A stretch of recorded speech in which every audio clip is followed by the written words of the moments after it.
Government Operations, Public Safety and Public Service. This is Monday, April 6, 2015. We're at 6 p.m. Council Sucheta. Here. Council McKinnon. Here. Council Delashula. Here. And I Council Bang. Here.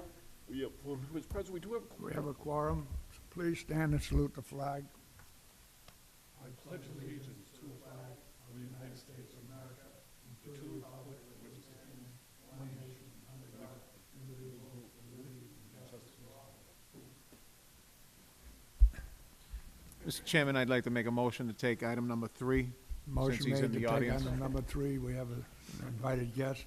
All All in right, favor? item number 3. This is a resolution of by Councilors Rosa DeFlorio and Cynthia Sani to have a representative from Comcast appear to explain the increase of bills. Mr. Chairman, I'd like to make a motion to have the representative from Comcast and also the 2 sponsors before us. You want to get the seat up there and talk on the microphone? And Rosa? Oh, yeah, I understand. We don't want to make a overquorum. Would you show him how to turn that on? Yes, could you please Thank state? you. My name for the record is Timothy Kelly, Comcast Director of Government Affairs. Have an office at 426 First East Street, Boston, Massachusetts, 02127. And Thank you. thank you for having me here this evening, Mr. Chairman. Rosa? Rosa DeFlorio, City Council, Ward 5. I've had a few complaints in regards to the Comcast bills, and most of them, seniors on fixed income, and they don't understand why the bills keep going up, but the service is not as good as it used to be. Now, for me personally, I have called Comcast, and I've gotten good service, and I've gotten bad service. I mean, the other day, I was on the phone for 45 minutes. I was transferred because I got the home office, and he put me on hold for 20 minutes, and after 20 minutes, he came back, he says, I don't have a supervisor, I'm gonna have a call you. Well, here it is a week later, and I still don't have a call. Okay, so when the cable breaks and we have a problem, you call up Comcast if you have a problem with your internet. They tell you to go downstairs, unplug this, unplug that. You're a half hour, an hour on the phone with Comcast doing their job, and yet you're gonna bill $200 a month. So the service is getting worse, and the payments are getting higher. And the other thing is, I don't feel that when something is going up, like, in my personal opinion, and I'm sorry, I do this a lot. in my personal opinion of what I've gone through, is I don't get a bill every month. I download it on the internet, and it's an automatic payment. So when that gadget went from $1.99 to $2.99, I don't know anything about it. It doesn't say, when you go online, hey, your bill's going up. Look at page 18 or look at page 20. Nobody's gonna look at 20 pages of small writing. So I believe that when something is going up, it needs to be put in the front page, say, go to page 13 because your bill there's an increase. The other thing I have is, I noticed on one of the Comcast bills, there's a 75 cents for a 911 fee. What is that? 911 fee, could you please? 911 fee is a fee that we have to pay as a telephone provider. Goes into a pool to support the 911 system that everyone uses, whether it's Verizon, Comcast, helps with the interconnection to make sure that those calls are routed to the emergency management center of a particular community. Oh, okay, so it does go back to the community? Yes, Okay, to help So- support the 911 system. all right, fine. That's not, now, I noticed there's a lot of, like, this says universal connection charge. Now, this happens to be a business bill that's lower than my regular home bill. But what is like these $1.21 charge? What is that? Is that for, a lot of times that I speak, it's for the residential services as part of our license with the community. That could be a part of an expense for business service for a business that would be outside of what the license and what I speak to with the community would be. Okay, so we're basically more for the home. Well, I mean, our whole ability to provide service in the community is predicated on the franchise that we have with the city of Everett. And so it's a video license, and we provide other services through that, but for the, the context of this conversation, it's usually driven towards the video side of what we provide to the community. Okay, but now your box went up from $1.99 Yep. to $2.99. Sure. And it went from free to $1.99 to $2.99. Like I said, there's a lot of senior citizens on a fixed income, and they're really upset. So can you explain that to the senior citizens, why it's going up constantly? Yeah, What is sure. that, the box? No, it's the little thing, where you get no channels, just that little, So it's called a DTA, a digital transport adapter. Comcast is an all-digital system now, so we provide more HD, more digital channels than we provided before. At one point in time, we provided 3 of those DTAs for free at no cost for a year or 2. And in fact, if you're a Medicaid recipient, it's for 5 years that you get those boxes for free. So what has happened is those were for additional outlets. You weren't getting the same lineup. So you have your main TV, right? You have your big box, you get all the channels. Then you had your additional outlets in, say, the kitchen or the basement. You weren't getting the same lineup. Now you get the same lineup as the others, as your main TV. And as a result of that, and the result that these were at no cost at one point in time, we have to, at some point, make up for the cost of that equipment, and that's what this is for. okay. But like I said, the bill just is constantly going up. I mean, you have to have internet today. Everybody has to have internet. You have children, they have to do homework. You have to get on the internet, right? And you get the package deal, and they give you a package deal for 2-3 months or whatever, and then all of a sudden it just goes up, and it goes up more than double, all right? And then you have so many of these other charges, and I like for you to go through all the charges and explain to the people what they are, because a lot of people are not understanding all these charges. Sure. So, I understand you have the additional,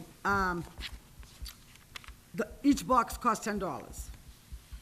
Is that correct, on the bigger boxes that you can get all the channels? It depends which one you have. I mean, there's all different kinds of boxes. You have a digital set-top box, you have an HD converter box, you have an HD DVR box, you have an HD DTA. I mean, there's a myriad of different pieces of equipment. So depending on who the account holder is and what they're subscribing to, it could vary bill to bill. And I know it's often complex and confusing, but one of the things that drives all of this new innovation is demand. And as part of meeting that demand, we create these new, levels of entertainment and ways of consuming that. So I couldn't specifically go through, your box might be a $10 box, but somebody else's could be $13.95, or a DTA could be, $2.99. It depends on each account holder's, what they have, what they subscribe for service. I can say this, last year for basic cable, which a lot of seniors subscribe to, was $19. This year, basic cable is $19. That didn't increase. What did increase, however, is what we call a broadcaster's fee. So if you look at the costs of what broadcasters are asking, multi-channel video programming distributors, that's what we are. We're not content makers, we're content providers. So we have to receive retransmission consent through your CBSs, your ABCs, even our own company, NBC, right? It's church and state when it comes to negotiating a retransmission fee. Those fees have increased dramatically, and I have a number for you over the years. So 2006, our total expense was $5.4 billion. This is our biggest expense, even more than employees, okay? 2013, it went up to $9.1 billion. So the broadcasters are demanding more, and sports are demanding more and more money from us so that we can provide ESPN, ABC, CBS, whatever it may be. The model has swung from an advertising, that's how they used to make all their money, is advertising sales. Now they're actually adopting a cable model where they're asking for per subscriber amounts. So, for instance, ESPN on your, say you have a $100 bill, $6 is represented for that one channel. They demand it and they get it because people want it. Some of the others might be $1. You know, your Animal Network or something could be 25 cents. So it's these prices for content providers that are driving these changes in the bill. So let's get back to the $19. We didn't touch the $19 rate last year. We didn't touch it this year. What we did was carve out on people's bill to show them what the broadcaster fee was. So last year was $1.50. This year was an additional $1.75, which is $3.25 total, okay? So it went up $1.75 this year for the broadcaster fee. And it's to show people, this is where we can absorb only so much, and we have to pass along those costs. So that's generally what drives these bills. And of course, we have to, you know, recapitalize and put more money into our network to deliver the programming, and, you know, employees, it's so on and so forth. So, you know, the return to shareholders, it's a three-legged stool. You got your customers, which are our lifeblood. You have our employees that take care of the business, and then you have our shareholders that invest to make sure that we're making the right decisions so they get a return on their investment. And this is how this whole thing works, more or less. Okay, but now, you said the basic cable was $19. Yes. Not everybody can get basic cable. I mean, if you have a senior citizen, you need a phone. God forbid anything goes wrong, and most of them need internet. So if you have a basic internet, phone, and cable, how much is it now? Basic phone and internet. Is there a The bundle package? package. So, Just a basic cable, no Star Channel, none of that stuff. okay, no, I hear you. So, for a new customer, I heard today, actually, I was driving to work this morning, I wasn't even aware, it's the $59.99 bundle, right? Most of the bundles are $99.99, you know, $100, but the bundle that everyone talks about, 10 years ago was $99, 99 cents. Now, the same thing still exists, $99.99. I mean, that bundle has existed for a decade, and more has been added to it. Faster internet speeds, Wi-Fi connectivity, more HD channels. There were no HD channels when I started in 2007, 0, and there are hundreds of them now. Yeah, I know they add more channels. It depends on how much jewelry and pocketbooks you want to buy. Those are the more channels. Well, but anyways, like I said, you know, there are a few people that are on a fixed income, and Sure. they are upset, and I wanted to see what we could do for these people. There's senior buildings that, they're suffering paying the internet. A lot of them don't get a high pension. They're on a low income. Do you give anything to the senior buildings? Is there anything you could think of in the future? So, I mean, depending on where they are, they might be in a bulk account, which would be different than your residential accounts anyway. And you know, the whole, how that's contracted is different than, say, you or I at a residence.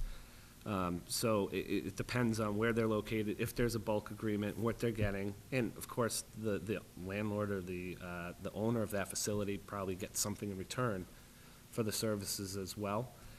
You know, there's a senior discount. It's on the digital starter level, right? It's $2 off of digital starter, which is, I believe, $69.95. And that comes as part of the franchise license. So, you know, there are things out there. You know, we offer something now. It's not for senior citizens, but it is for families that have kids in school. It's Internet Essentials. So if any of the children, it just takes one child in the family, if they're either receiving reduced or free school lunch through the National School Lunch Program, they can qualify $9.95 a month for internet connectivity at that home. And I know there are people in the city that take advantage of it. I know in other communities, surrounding communities, they take advantage of that as well. So that's available, again, at $9.95. And if it's a first grader, and the family continues to stay eligible, they can have it all the way to 12th grade. So, I mean, there are smaller things like There are that. smaller things, Yeah. okay. Well, first of all, I'm sorry, I appreciate you coming, taking time out of your busy schedule, and I apologize for not saying that before. But, I think I asked all the questions that people were asking me, and, you know, it is what it is, I guess. So I don't know. But like I said, I thank you. I don't know if my city councilor, Sani, has any questions, if she wants to come up, because we, yeah? Okay, thank you. Counselor. Thank you, councilors. Councilor Sani, please come up. Mr. Kelly, could you put that mic a little closer to you? Thank you. I'm not hearing it.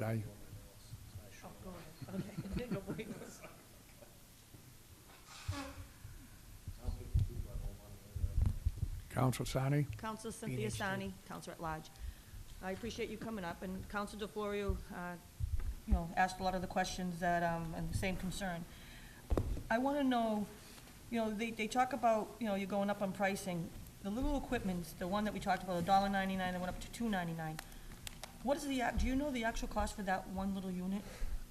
I don't have an actual cost. I mean, if I was guessing, man, I'd say, I honestly don't know. I can't put a price on it. Can someone buy that outright if they wanted to? A DTA, no. However, there's a Separable Securities Act, I think it was back in 2007, that the federal government passed something. So people actually can go out and buy their own boxes, their own And they converter won't- boxes, and they'll get a cable card. Yeah. There's got to be, so it makes it compatible with our system. So absolutely, people can go out and buy their own converters. They don't have to rent them from us. But I would say this is the problem. Yeah. That as technology advances, those things become obsolete in 2 years. Right, right. But yes. I do understand the cost going up, like you said, the broadcast, but those little equipments that people already have in their home, and they already have a year or two, to turn around and say $2.99 when they've already been paying $1.99 when it was free in the beginning, jumped up. There's gotta be a way where Everett, you're monopolizing the city. We cannot really go out to Verizon or anywhere else besides DirecTV. There's gotta be a way that we can lock in a price for the community and say, this is it for 5 or 10 years. I mean, whatever you lock in with the city contract, you should lock in for our city too. You know, Do you know what I'm saying? This is not fair for us, that we're locked in and stuck with Comcast, and that's it. So I don't know if you can go back to the people that meet together and decide about the, pricing, not just for that little box, the bigger boxes. I mean, you go $10, $15, they all go up. I understand if people want to have the Animal Channel or, HBO, put the cost on that end. That's what they should be doing, trying to keep the cost down for not just the senior houses, the seniors throughout the whole city.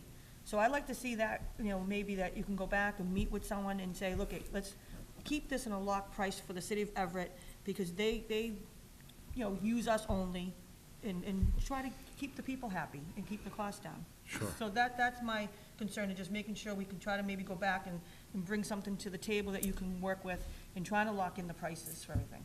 So, Councilor DeFlorio mentioned everything else, so I do appreciate you coming in and talking, and I don't know if anybody from the board have any questions and concerns. Can I just quickly respond to what you mentioned? First, people at home need to know that we don't have an exclusive license with the city of Everett. That if the city of Everett went out and asked Verizon, RCN, whomever, to come in, and there's no stopping them. Massachusetts general law prohibits exclusivity and license, so they're not exclusive. We've made the investment, we're here to stay, and we're, going to continue to provide our products and services. So it's not, I understand the word monopoly is used, but I hate to say it, but it's not our fault. We're here. We're actually providing service. If the other providers wanted to go out, they could do it. We're not stopping them. And the other thing is that people need to know, and this is for you and for the mayor, that they need to know in federal law that the city council nor the mayor have the ability to regulate rates, whether it comes to, not only regulate rates, but programming as well. You can't pick programming, and you can't regulate rates. So people have to understand that your hands, more or less, are tied, that you can't make the cable company give certain prices or certain programming. It is prohibited by law, and I don't think people understand that enough when they ask for your help, that, due to federal law, you can't do that. So, you can bring me here, certainly we can talk about it, but unfortunately, your hands are tied. Councilor McKinnon? Okay, so who do we have to talk to then on your end to actually get some type of satisfaction from your company? I don't understand the question. The question is, who do we have to talk to on your end? You're here now testifying Right. before us. Yes. There's nothing that we can do, Correct. right? So who do we talk to in your company to see if we can do something? You're The talking- people that, actually, there's a lot of people watching right now, so. Yeah, no, I'm the Director of Government Affairs. So what I'm going to do is take back what's been shared with me relative to 299 DTA, the issue with the seniors and sensitivity to that. And I will take that back to my VP of Government Affairs, External Affairs, and we'll certainly talk about it. But again, I am being honest and I'm being No, above I- board when I say, I'm just asking Yeah. the questions that I want answered now, so. sure, well, yeah, you're talking to the right guy. Okay, so we're talking to you. Yes. What can you do for us? I can negotiate a license, which we're in the midst of doing in good faith, and see what we, can bring to the community and continue to provide the services that we provide, which, What discounts can you do for us? see, again, that's one of those things that's outside the parameters of what an issuing authority can ask. The senior discount that we provide is voluntary, strictly voluntary. There's nothing in Mass So you General. have a voluntary discount already in place? Yes, yeah, Okay. yep. Now, do you actually put any antennas up in our city? Relative Do you to, have to, like, broadcasting or communications or anything like that? the license that we have gives us the use of the right-of-way, and we pay 4% of our gross annual revenue to the city to use that. So we gain from you utilizing our, like, say, Yeah. pools? Oh, yeah. and, We pay any of hundreds- our, Say, like, elderly centers or anything like that? So, What's that number? can I just answer this quickly? Yeah, sure. The, Two-part question, sorry. no, I hear you, and I don't have that number, but I can get it to you. So, as part of our license with the community, the reason why people actually can see this right now is through the funding that we provide to the community, 4% gross annual revenue. That's negotiated into our Without that license. 4%, we wouldn't be able to see this right now? The likelihood of, I don't know if the city would go ahead and pay for it, but Okay. no, probably, that would have to be up to the mayor as the issuing authority. All right. So, let's get back to the original question. Sure. So, is there anything else that you, as the government operations for Comcast, Mhm. can do to help us in our situation here with our elderly? I can And take, what is- what I is- can what take is your- back, like I said, I can take back, there are things that we're always thinking about new things that we can do in community. Our community investment just doesn't end with, internet essentials or things. We modify things, constantly. So these are ideas, and you're not the only community that I've been to that asks these same questions. There's a Mm-hmm. I'm certain sure there's sensitivity. a whole Yeah. set. No, there's a sensitivity to fixed income. I have a mom that's 76, and I understand that fully. And I take these back and I discuss them. But I can't give you, a yes, or this is what we're gonna do here or now. Or, Okay. There are things that the issuing authority that we're talking to now, the mayor, through the licensing, that can be brought up then. That's probably the better forum for those kind of discussions relative to negotiations. So you would negotiate with our mayor, and then you would come up with some type of savings? We at that point? negotiate the license with the mayor. That's Okay. the issuing authority. So that's the procedure you would use, and then you would come up with some type of savings or something to that effect? Well, the part of that negotiation, and I don't want to negotiate in public, is, there are things that we've given in the past that we may or may not give in the future. I'm not going to negotiate against myself right now. No, that's fine. I don't want to know that any negotiations. No, are we haven't going even on, but- begun, but we're in that window right now, Counselor. Okay. So, when you bring this back to your people, Yes. what are you going to be asking for? What's your plan? That's a good question. You're the one asking me for things, and, I've heard the 299 DTA and so on and so forth, but Will that be part of your plan? part of plan, I don't understand. Part of your plan to actually have savings, cost effectiveness for your company to us, There's a lot of, to our elderly, the seniors that are. so I guess what you're asking for is directly for the senior citizens. Is that what I'm hearing? Well, we're asking for the senior citizens, but throughout the community, not just at our senior homes, Mhm. but throughout the community. How are we gonna do something like that? Again, what we always drive home is there's a lot of value in what we already provide. The value of No, I Wi-Fi. agree. No, but the value of Wi-Fi that we're giving to people right now. The value of additional channels, and that this is different for senior citizens, the apps, TV to go, the ability to watch things mobily, on your tablet, so on and so forth. We continue to layer in those improvements and technological advances without adding extra fees every time we do that. So, and, you know, that's generally our response to these things when people ask for more. We're saying you are getting more, you're getting faster speeds. We've had 13 speed increases over the past 12 years without an increase in cost. So we add these things, and I don't think we do a good enough job talking about it, to be quite frank with you, you know? Okay. So you've already added all these, we'll say, the bells and whistles, Sure. and you haven't asked for an increase, but you're going to seek an increase on like the DTA, because you have an exuberant cost through like the federal government for broadcasting, correct? Is that The what- so broadcasters, You made a statement of that. broadcasters are different than the federal government. Okay. Yeah, no. So this is strictly broadcasting. 100% broadcasters. Federal government, I didn't even mention that. Okay. Yeah. So No. you have an issue with also federal Broadcasters- government as well? Broadcasters, sports channels, regional sports channels, ESPN, those are where the main, That's where thrust the- of the costs are Okay. coming from. So that cost, how are you incurring that cost? You've been incurring the cost, and now you're gonna branch out to try to, We- get some of that cost back. We absorb as much as we can, and they just continually rise, year after year. And I said that there's been a paradigm shift in the way that the broadcasters in your sports teams have been able to make their money, right? Before it was on ad sales, but a lot of that ad sales has shifted to the online environment. So now what they're doing is adopting a more cable type of thing, a per subscriber rate that they demand from us in order for people to be able to watch what they want to watch. That's what's happened in this ecosystem. That's changed probably over the past 5 years. It's been a huge paradigm shift as far as how they're making their money. It's different. Okay. So it would be fair to say, because of the increase from there, we're starting to see increases from your company to try to absorb some of the costs back. Absolutely. Yeah, we've been quite public about that. Yeah. And now what you're doing is you're actually spelling it out for us on our bills and Yes. stuff like that. Okay, so this is the cost of XYZ for It's, this. it's a carve-out, right? So it'll say, broadcast transmission fee or broadcast TV fee, right? Instead of building it into the rate the way we used to, You're explaining it. now we're showing it and Yeah. saying, this is it.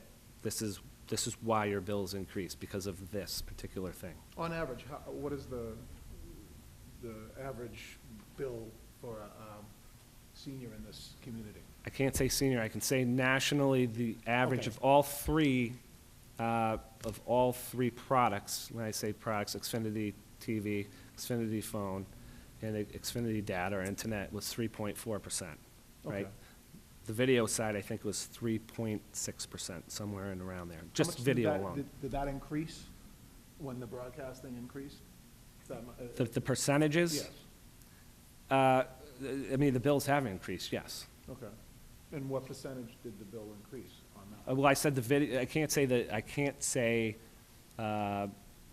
the broadcast specifically, but 3.6% for the video, Okay, yeah. So that has increased.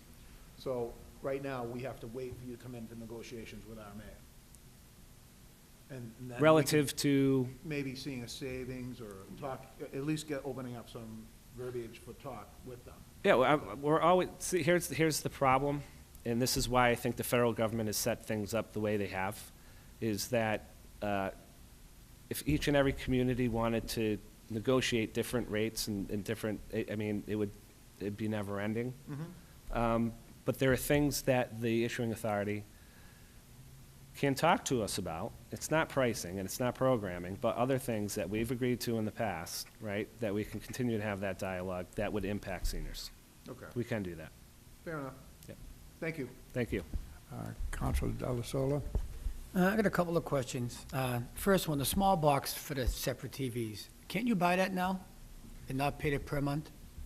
So you can't, we're not allowed, we're not permitted to sell boxes. It's just not allowed. But you can at Best Buy or go to an electronics shop that sold converters. You can buy your own, yes. And then you get a cable card from us that you'd put into that box Into to that make it box. compatible with the not only with our system, but with your lineup. Okay. The other question was, surrounding cities, if you have a city that has Verizon in it, Yep. and we don't have it, let's say Malden, for example, has it, are the prices the same for Everett, what they're paying for cable compared to Malden, or you have competition with Verizon? So you got Comcast and Verizon in Malden, so you got a little competition here. Right. Everett, there's no competition. Is our price the Right. same as Malden, let's say, that does have Verizon? So, I wish I'd come prepared with the surrounding communities that I didn't. I can say this, your basic rates probably aren't gonna be the same, but that doesn't have anything to do with competition. That has to do with history and the prior provider and how they ran it and how they capitalized, so on and so forth, and effective competition, and a whole slew of reasons for why those rates would be different. As far as, packages, triple plays, same ad market, you can probably hear the same type of, ads in the Boston market for all the communities. So relative to bundles and things like that, those are more or less universal. Right. There wouldn't be a market difference, I don't think. Could there be a door-to-door special in Malden for a win-back that might be different than what's available in Everett? Possibly, there could be. Just like you said, Malden would have the Verizon, they have a choice. Correct. We don't have a choice. We don't have Verizon. Right. To answer the competition issue, there is a lot of competition through your satellite providers, and believe it or not, they are a worthy opponent. There's no doubt about the fact that the satellite companies have a lot of subscribers that we had once had, and we compete with them all the time. The other thing is online video distributors and subscription video on demand services that run through our pipes that compete against us. You have your Hulus, your Netflix, your Sony, Amazon Prime, that go through our pipes and literally compete against us. So there's plenty of competition, and there are, alternatives out there for people if they don't want to subscribe to our video service or phone service or what have you. Okay. All right, thank you. Council Mangan? Thank you, Mr. Chairman. Mr. Kelly, just briefly, a couple questions on just the insurance part of it. I know, now, if the boxes itself, now I happen to have an HD box I got recently, and, I have about 5 or 6 TVs that have the little small boxes too. Now, I pay an insurance. Is that insurance, because I'm leasing those boxes, I don't know them, so what is the actual insurance for? So if, just so the general public knows, for when someone does pay the insurance, what does the insurance cover? So are you paying the signature service fee? Is that what, or? I believe, it's maybe, I want to say maybe $6 or $7 a month, and it said something about, and I don't know if it's insurance for the equipment, because I don't know why I would be paying insurance for equipment that I'm leasing. Yeah, no, I'd have to look into that. I know we have a I don't know if there's something to do with the wires or something maybe, or, So there are times, if there's an electric storm or lightning or something comes through and, hits your television or something like that, and it goes through our boxes, that would be covered. okay. And the signature service, of course, as well, which, can get a tech to your house right away and has, a lot of priority type of service that comes with it. Okay. Just one other thing also too now, I mean, sometimes it seems like the bills, I know in the past, it seems like, well, at least you would get a bill and you would have so much time. It seems like Comcast, at least with my house anyways, when I actually get the bill, which I know the date anyways, that's gonna be paid, but it seems like it comes in the mail real quick, and then a couple days later, you gotta pay the bill. So I just remember in the past, if you can remember, it was a couple of weeks, you'd get the thing in advance, and I still get bills like that. But I just think sometimes people had brought it up to me too, is they'll get a bill and it seems like a couple days later, they gotta pay it, it's due up, whatever, and then if not, then, then there's somebody calling them, or it's late and so forth, and some people are very punctual about, making sure that, so if there's any way, possibly sending out the bills a little bit earlier, like I said, I think that would be efficient, but, most of all, my fellow councils asked all the questions I have, but that's it, thank you, Mr. Chairman. From the chair, just for the purpose of the people that are watching on Cablevision, television, when does our contract expire with Comcast, the city of Everett with Comcast? Do you happen to know that? January 2016, 2015, 2016. 2015? 16. 16, 2016, I'm sorry, Counselor. I was just here on Thursday night for an ascertainment hearing. So they've already got the process going. Oh, it is we're gonna negotiate with you again, is that correct? Yes. Do we have any competition negotiating against you at this time? You'd have to ask the mayor's office. Okay. I know that Verizon has told me that they will not come into the city of Everett. It's too costly for them. But I don't know if there's any other competition that might come in. I kind of doubt it. But I just want the public to know that we still are tied into you until 2016. Thank you very much. I'm all set. Motion to excuse the customary thanks. Yes, thank you, Mr. Cully. Thank you. Thank you very much. Thank you. Motion to refer back to sponsor. Motion made to refer back to sponsor and seconded. All in favor? Aye. All opposed? The ayes Mr. have Chairman, it. can we take item number 5 from the calendar, please? Take item number 5. All right, item number 5. This is a resolution by Council Cynthia Sani and Rosa DeFlorio that the administration consider a skeleton crew at City Hall on Fridays. Could I make a motion to have Cynthia Sani, Councilwoman Sani, before us, please? Cynthia Sani? Thank you. So, when we put this piece on, we didn't really want it into committee. We wanted to actually refer it to the mayor's office because we didn't want to jump the gun. We don't want to have the taxpayers pay anything extra to put something together on Friday. And we know there's union negotiation too with this. So we really wanted this to actually go to the mayor's office and have them look into this and maybe a skeleton crew that are non-union workers on a Friday and maybe switch them off on a Monday, the ones that work on a Friday. So I really, would like this actually to the mayor's office and them looking into the, what would it cost us if we did open on a Friday? What if we put a skeleton crew that's non-union workers? Maybe someone at City Services, a phone line that we can have that someone can call, or someone that, somewhere that wouldn't cost us or the taxpayers any more money. So that's, I really didn't want it in committee, but it was asked to be put in committee, so. Refer to mayor. Councilor Mangan? Thank you, Mr. Chairman. Council Sani, just have a question on, I mean, some of the stuff I do agree with you on, but there was just one thing you mentioned at the end there. Now, correct me if I'm wrong, City Services, isn't it open on Fridays, though? City Services is open, but the people don't know a number to call.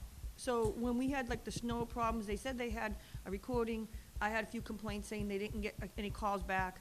So, but not everyone knows that City Services is open. So I know someone that wanted to get a parking pass, had a difficult time. They went to the police station told them to come to City Hall. City Hall was closed. So we should have somewhere designated that someone can actually get a parking permit on a Friday if they like to get one, or if they need to call for snow problems or other issues. I know some of the people call us, but some of them don't,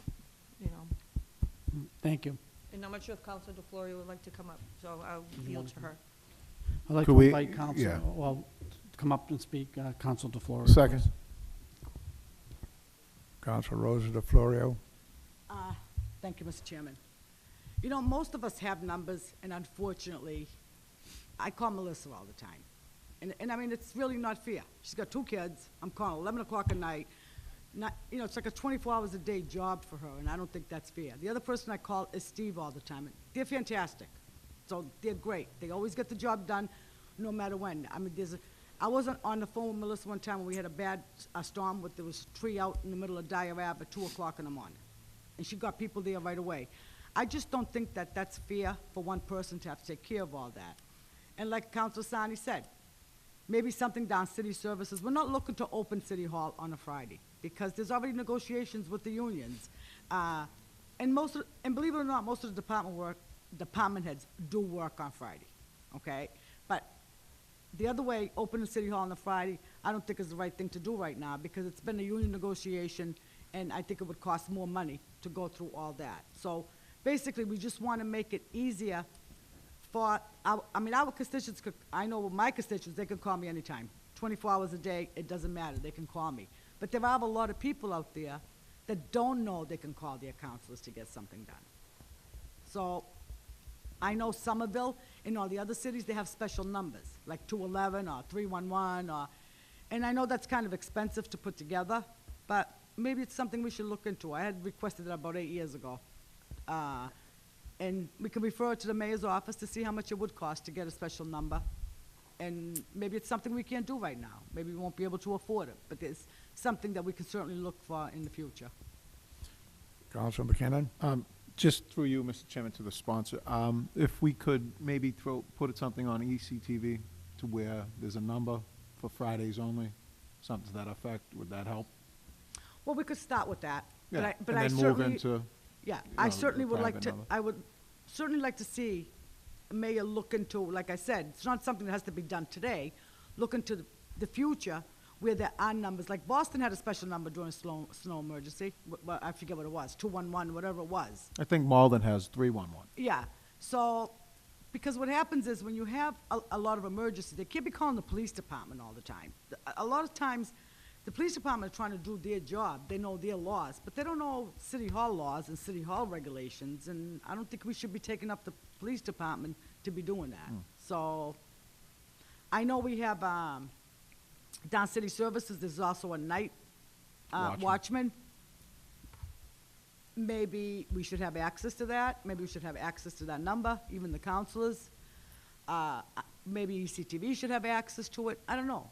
Maybe the mayor has a different opinion. He might say, well, that might cost too much money. He's not there to pick up the phone, he's there to go, when there's an emergency or there's a car accident, he's there to go clean the street. So, there's a lot of things that are complicated that goes with it, so that's why maybe it's something that we could look for in the future, Why to don't- add a number. Well, as a committee, why don't we suggest that there be a Friday-only number on ECTV? That would be the start. And Yes. then we would be in contact with Night Watchman if there was any further stuff that we need. I That- mean, would that be That's fine. recommendable? Would you be okay with it? Yes, Okay. yes, Council. Councilor Mangan? Thank you, Mr. Chairman. I echo the sentiments of Council McKinnon, and Council DeFleur brings up a lot of good points, and I would start what Council McKinnon recommended and just put it on ECTV, like a main number, and then maybe somebody, the City Hall can have somebody, maybe take turns and have somebody manning that number on a Friday during business hours, and, you know, someone can pick up the thing and at least take a message or something like that, or if they're looking for a certain department, if they're just looking for inquiries or something like that, they can specifically at least get some information, talk to a live person, stuff I wouldn't know. I don't think that's, and that person could be, anywhere, you know, they could be sitting in City Hall, they could be at the police station, they could be city services, so. But I agree with Council McKinnon right away. I think we should have maybe a number we could put on ECTV, like I said, as soon as possible, so.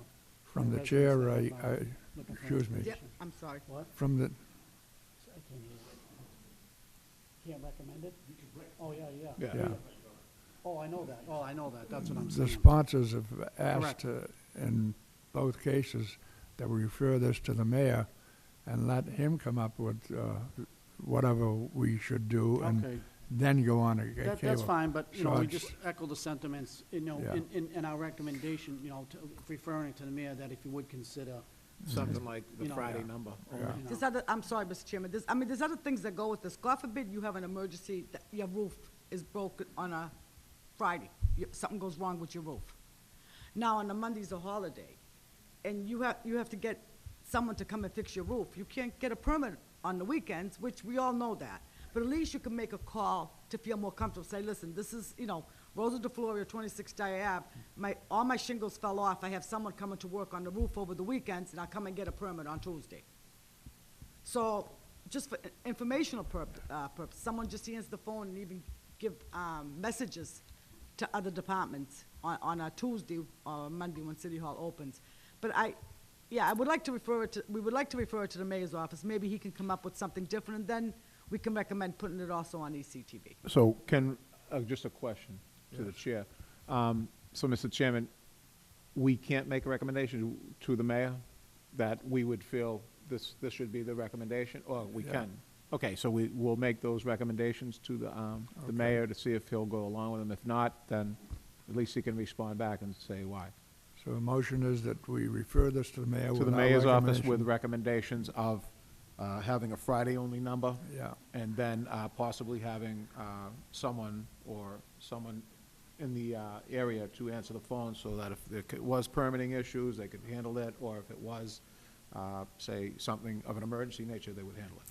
Very good. And can we also get the cost? There's gonna be a cost that goes, everything we ask for, there's a cost to it. So have the mayor also give us a cost of what that's gonna cost. Okay, make that part of the motion. Motion's seconded to refer to the mayor with our recommendations and the sponsor's recommendation of the cost. All in favor? Aye. All opposed? The ayes have Can I it. leave now? Clerk, read item number 1. Right.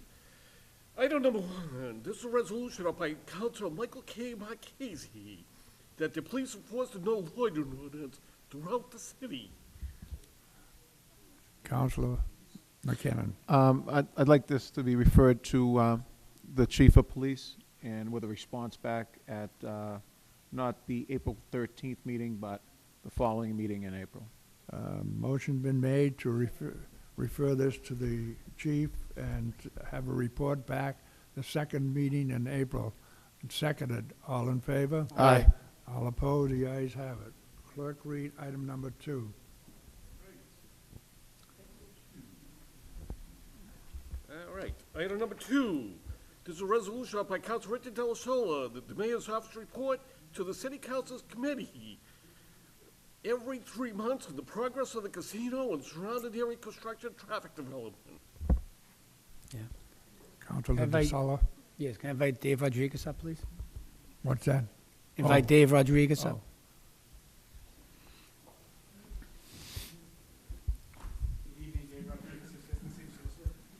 Hit the button. I had to adjust my chair. Somebody short was sitting here. Dave, Dave how are you? Rodriguez, Assistant City Solicitor. How you doing? Well, how are you? Good. What I was looking for was just a 3-month report, even now, because there's a lot of things going on, even though people don't see that, there's a lot going on with the casino. I'd like to have a 3-month update from now until when the casino is complete. Just so, if we're driving by the land and you see them, hopefully soon, start doing the removal of the spoil and everything else that's there, so we know what's going on. So we don't drive by the building and see it half up and saying, gee, I wonder what this is, I wonder what that is. So every 3 months that the city has an update, this is the biggest thing that's ever happened to us. And the more information we have, the better for everybody. Sure, we want that information to go not just to the city council, but to the community at large. So it's our plan, once we hopefully get the Office of Gaming Accountability and Development up and running, to transition the Envision Everett website that was started at the beginning of the process, which delivered information in real time and on an updated basis, documents, events, information, links. We're going to transition that into what we'd like to see to be able to provide information on a regular basis more often than the 3-month basis, because sometimes things don't happen on the regular basis. It might not just be about construction, there might be workforce development issues, there might be permitting issues or land use issues.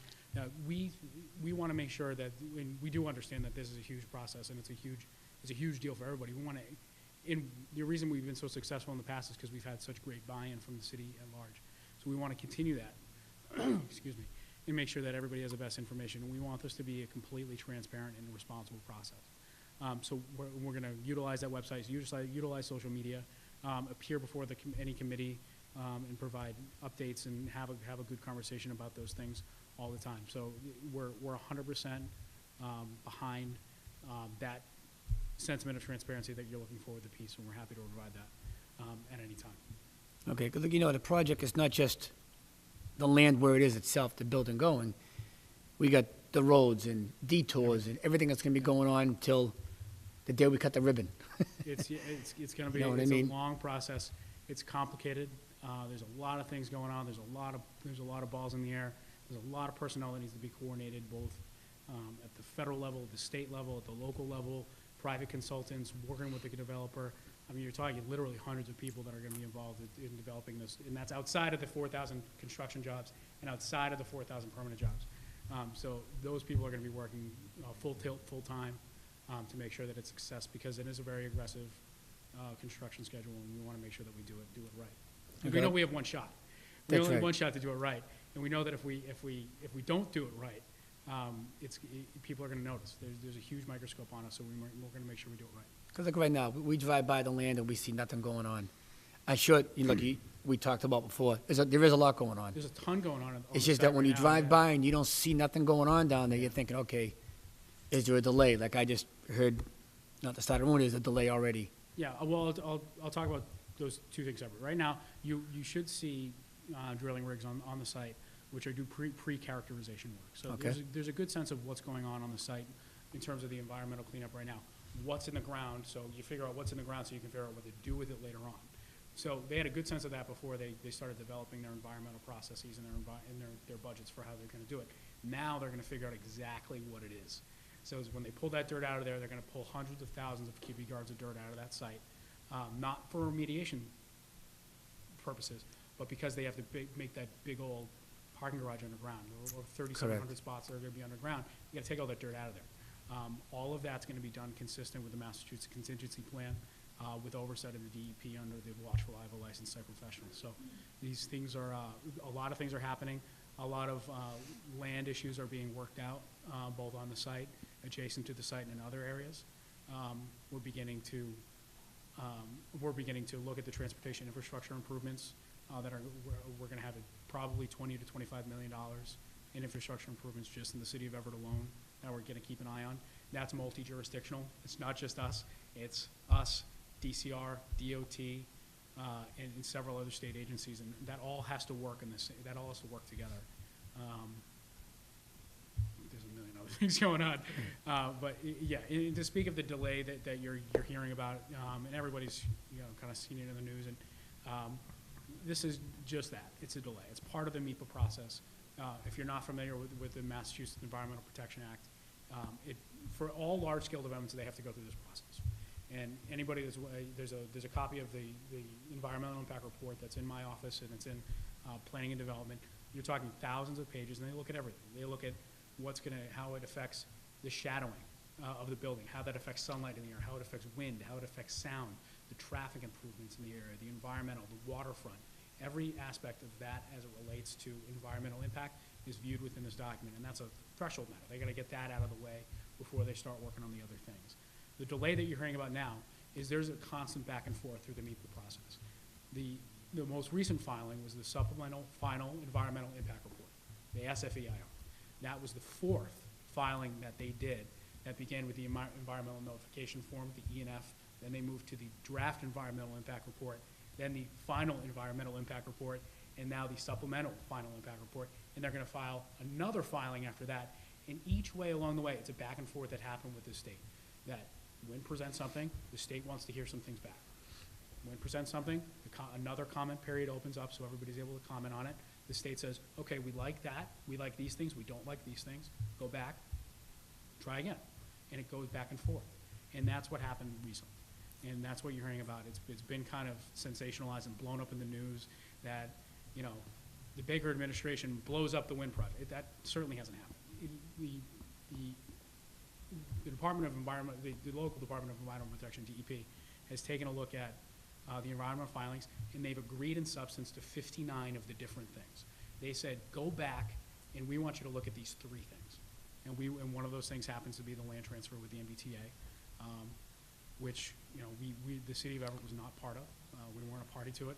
Kept an eye on it, of course, like we do with everything with this. From our perspective, we read about it in the newspaper. We saw the public bidding in the newspaper, and we didn't think there was anything wrong with it. It's essentially a transfer of land for for $6 million for 1.75 acres of land on Lower Broadway. That's a lot of money for not a lot of land. So if you take a look at that, and that's why, so they got to go back through that environmental process. They were hoping to get their final certificate from the Secretary of Environmental Affairs so that they can begin the other permits that they have to go get. But now they just have to go back and they have to take a look at these things and they have to go back. And they're going to submit a proposal, and then at that time, they will hopefully get their certificate and we're off to the races. Okay, one more question. I know everybody's on your edge of their seat on this question. Your guess, when do you think you see something going on in the property, in the land? Like I said, something's going on. They're drilling now. There are environmental engineers down on the land now, and they're starting to prime the area for remediation. I don't know. If I had to guess, I'd say sometime this summer you will see And I haven't seen the final plan on how they're going to get everything out of there. There are some talks about trucks and trains and other I heard the things. same thing, So it's, it'll be fascinating to see. Like I said, everybody's worried about if there's going to be trucks rumbling down the cities of Everett with contaminated dirt spilling off the sides. That's not the case. That will never be the case, not under our watch, not under DEP's watch, not under the watch of the licensed site professional that's supposed to be there. Those trucks have to be sealed and washed down. This is a very carefully watched process, and one that we're watching, one that the state's watching. We're gonna make sure that it's done consistent with the MCP, the Mass Contingency Plan, which governs these sorts of things, and, you know, that it's done right. Everybody's watching, so they have to do it right. Okay, when do you think you'll have some kind of plan and some kind of system to come back every 3 months? Just so I can hold this over? We can come back now and do it. I mean, it's no problem. We can come back every week if you'd like to, and I can provide updates. I provide updates in the weekly staff meetings that are there. I have department heads stop by my office and say, hey, I got this issue. How does it relate to what's going on with the casino? We talk about it a little bit, and we talk about impacts.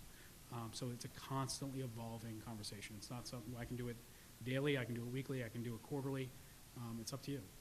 If you'd like to meet a peer, a formalized report, I can do that.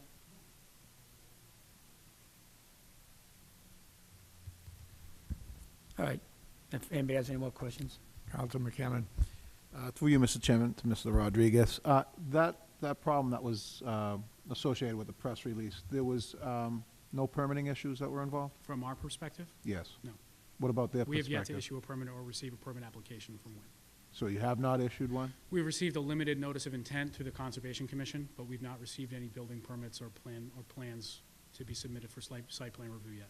Oh, so this was strictly just, This is a state process. This is a It's state just a process. state yeah, through the MEPA massive- process? Yeah, this is the MEPA process. okay. One that they've been going over for years. We're talking 30 months that they've been working through this process and this back and forth with MEPA to go back and forth and figure out and hammer out every detail. And it should be noted that this is an incredibly inclusive public process.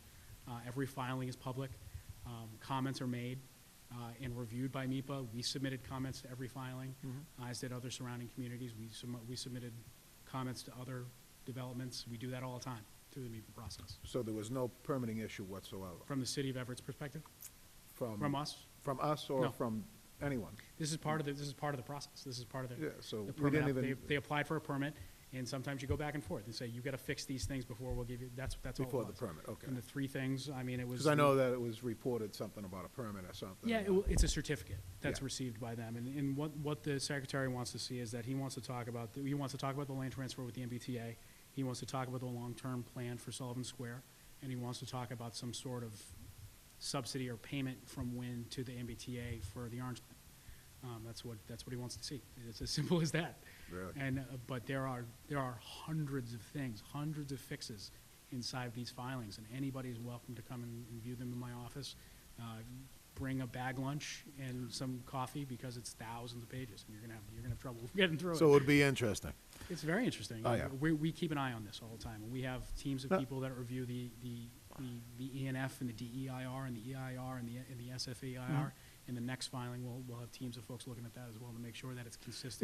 Is it, now, I'm glad that you brought that up. Now, is it our team of lawyers, or is it Mr. Wynn's team of lawyers that is actually working on this? It's their team that constructs it. Mhm. It's our team that reviews it on behalf of the city. So Have we been extending funds out for our team we to work haven't- on this? We have during the pre-development process, that was subject to the grant funding. So that was money that was coming from WIN to the Gaming Commission, to us, to be able to spend for these purposes. So Wynn Development is actually paying for our attorneys to review this? Yes. Okay. Yeah, So but it's they're- not necessarily attorneys. I don't want you to think that Oh. this is a legal doc. I mean, we have an in-house traffic engineer. Yep. Who works downstairs. We have planning staff that's downstairs. When we break it down and we talk about it. We've, over the last, 30 months, 2.5 years, since November 2012, we've created a wonderful working partnership with WIN.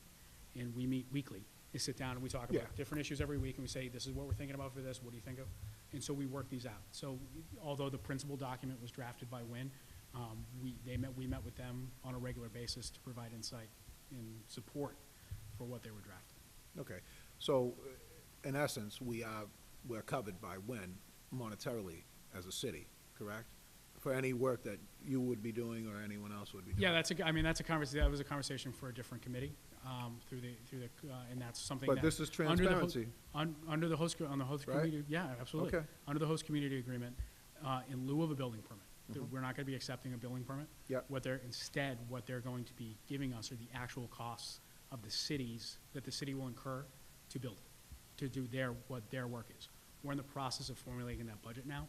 It's tough because we don't have a hard and fast construction schedule, so it's hard for us to formulate a budget until we have a schedule. Yeah. So we're working on those issues now. We're working with Win in good faith to make sure that we do that.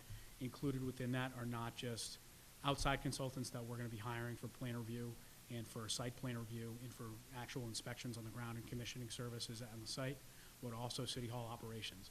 The Office of Gaming Accountability and Development for one, ISD, planning, auditing, all these different departments, they're going to have some sort of impact, and they're gonna be taken away from other things to do this.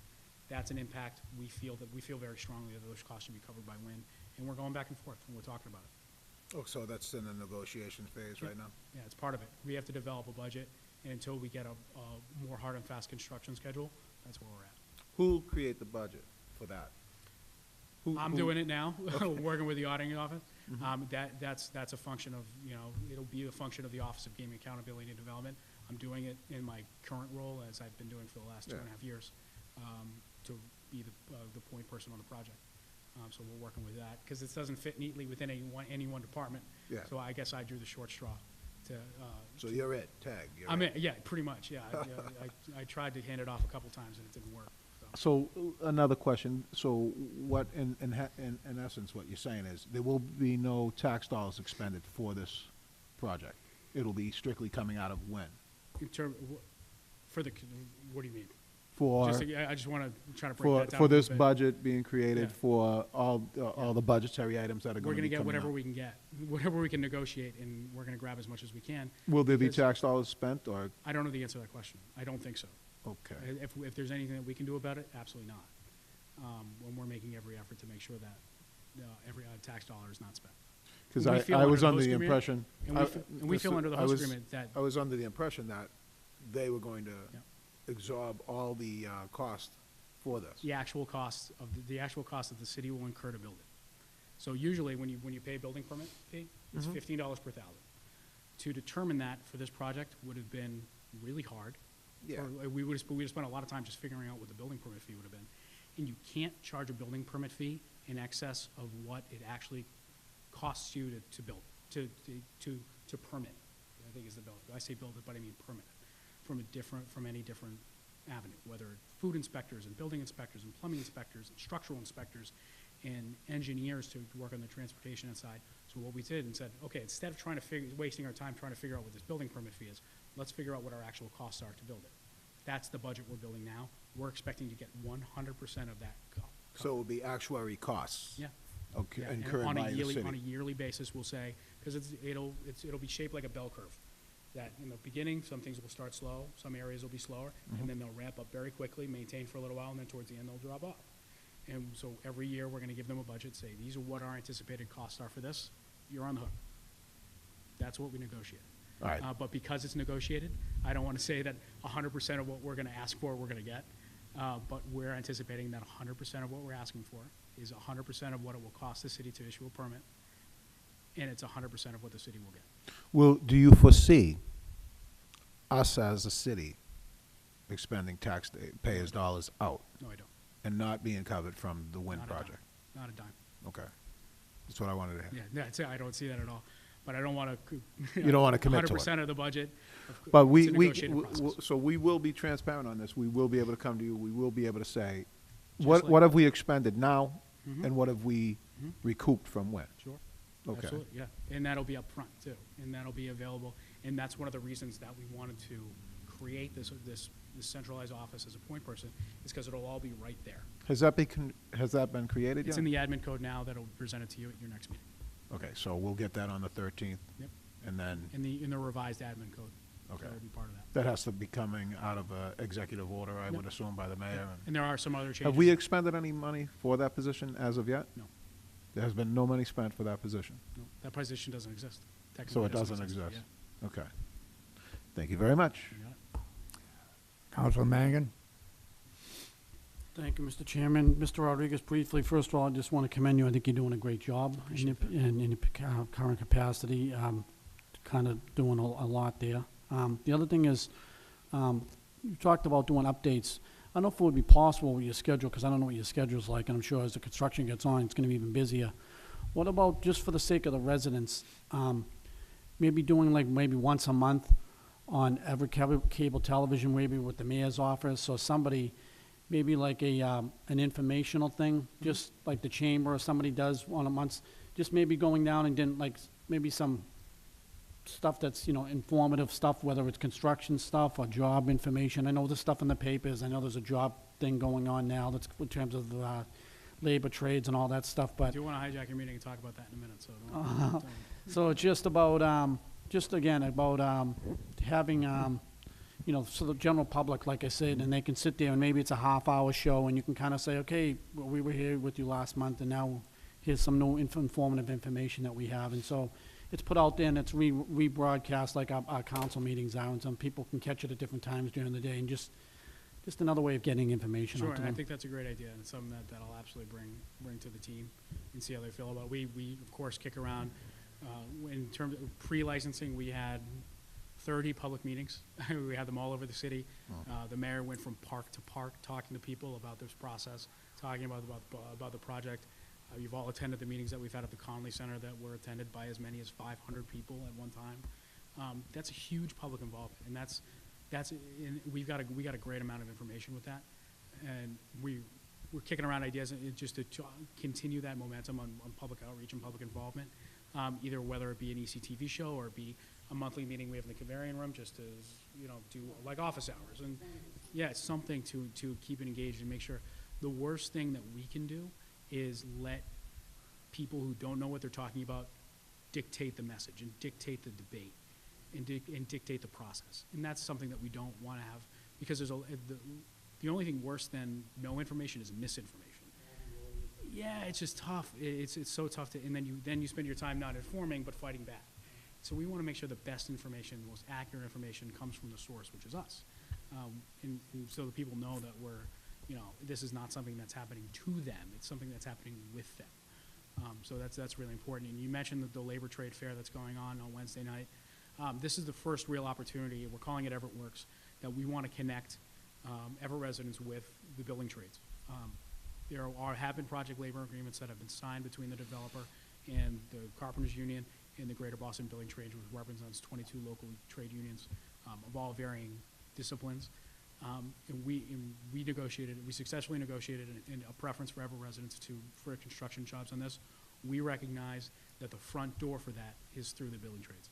So we want to be able to, at this point in time, we want to be able to connect Everett residents who are either graduating high school or coming out of school or, gave college a shot and it wasn't for them, people who are underemployed, unemployed, looking for something new. Anybody who's looking for a change or a career in the building trades, that they can get the information they need, whether they want to be a carpenter since they were a little kid, or they're just looking for something. They're looking for a good paying job to support their family, and that's going to be up to community standards. That's what we're looking for.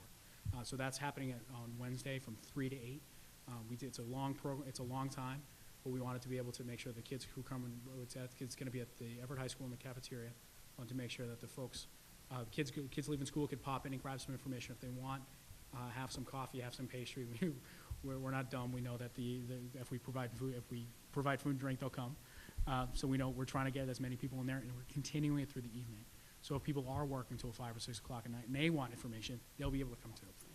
So we're working really hard in terms of the workforce development stuff to focus on the construction jobs. There will be information available for the permanent jobs of the resort there, whether it be through a union or through Wynn Resorts. There will be representatives from Wynn Resorts, and through the Gaming Commission as well. So they'll be able to talk about some of those things.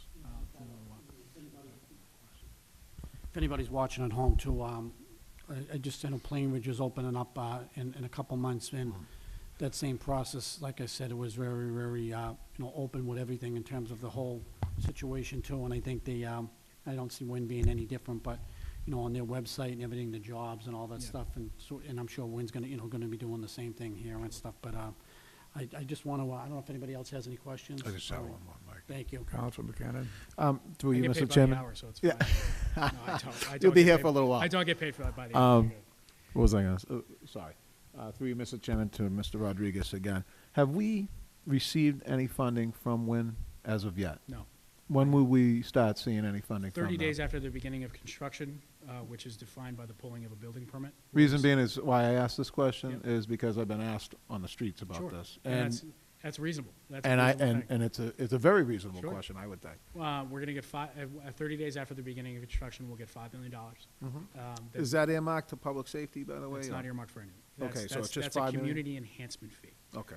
So the purposes of that, and we'll be coming to you to talk about how to structurally work that through the accounting, and Rich Viscay can speak of that, just to make sure that it's designed for community enhancement projects. Okay. Not necessarily earmarked. The $5 million that you're thinking of is a community impact fee, which is statutorily required. When does that fee.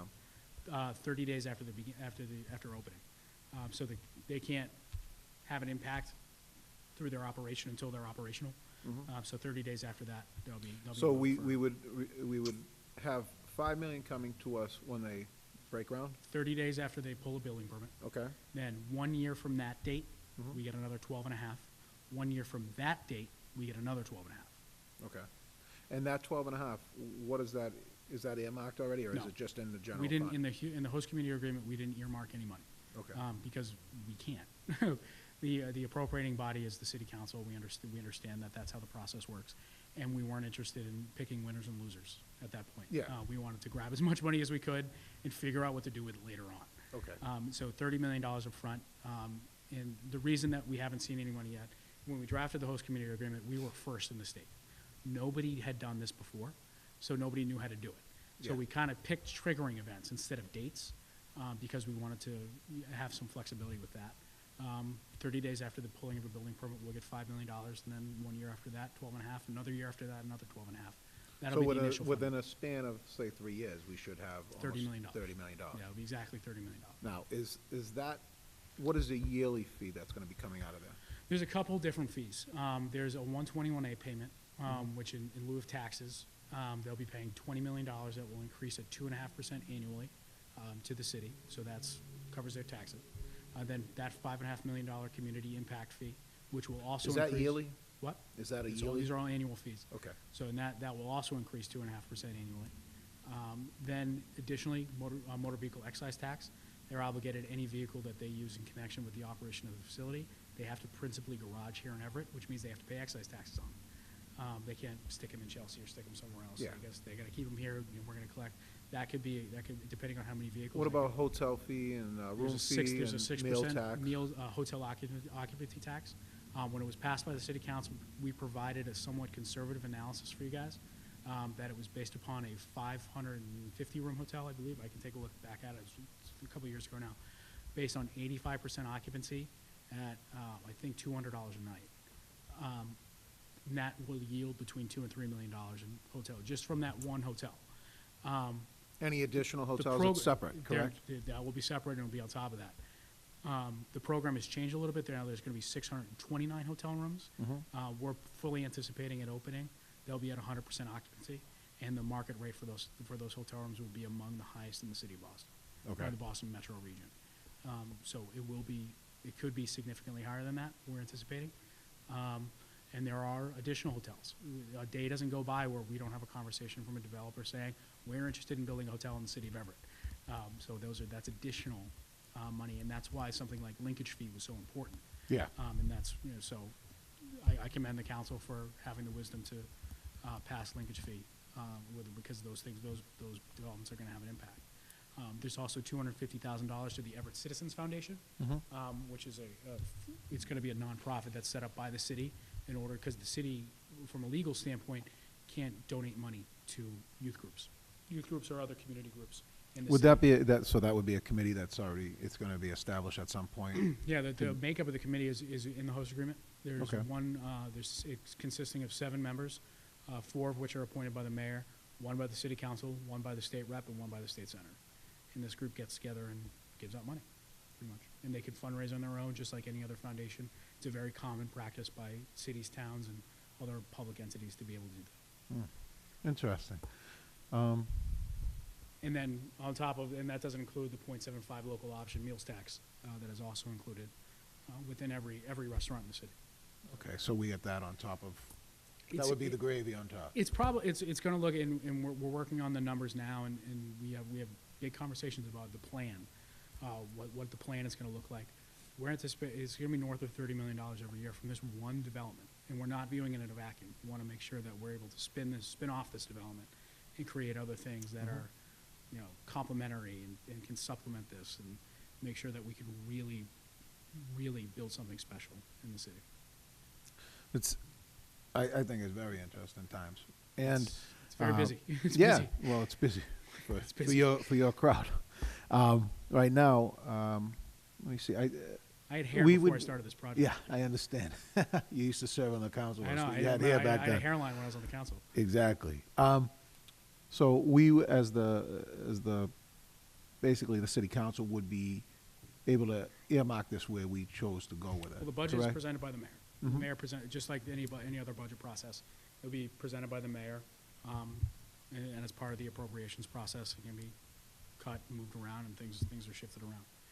But that's a conversation for a later day. Yeah. With. That 30 other- million would be included in that budget? Yeah, it would at be a that general time? fund revenue, so it would come in just like any other taxes, so it would come in like general fund revenue. It's not special in any way. Just. But for- speaking to the community enhancement fee. Yes. We might, and there's conversations internally, and something that Rich and I have come before different ways and means to discuss, is setting up a separate stabilization fund for that money to go into. Just because, you know, an injection of that kind of money can have a ripple effect through the budget and through the tax process. So if we go through the home rule process and we establish these stabilization fees for this money, it'll blunt that ripple effect. Because if you inject that sort of money one time, it can have an artificially deflating effect in certain areas. Yeah. And Rich can talk about that in much more detail. But we want to make sure that we're prepared for that, and that we can maximize our return on on the money that we're going to be receiving. I mean, if we chose to put a certain amount towards the tax base, just say, we could choose to do that, correct? That's a complicated discussion that I'd rather have the CFO here to talk about Okay. in more depth. Thank you very much. Thanks. Excuse Thank you, Dave. That's it? Thank you very Mr. much. Rodriguez. Della Sola. I'm satisfied. Let's send this back to sponsor. Motion made, refer back to sponsor. All in favor? Aye. Aye. All opposed? The ayes have it. Clerk, read item number 4. All right. Item number 4. This order is sought by Council Michael K. Marchese to amend the present rubbish disposal container law to allow the use of large, heavy 33 to 42 gallon rubbish bags for the months of January, February, and March. Councilor Mangan. Yeah, seeing that the sponsor's here at this time, not here at this time, I mean, I don't know what is, I mean, I know the mayor this year particularly had given times where the snow was bad, that he allowed for people to put out trash bags, so I don't know if this is something that we should even really, For be the discussing. months of So I would just January, refer it February, maybe and to the March, city's, so- city services Yeah. department and let Well, them, we won't even need it, because this is January, February, and March. Now we're into April, so right. we might just refer it back to sponsor. You could either refer it back to sponsor, or we could, what?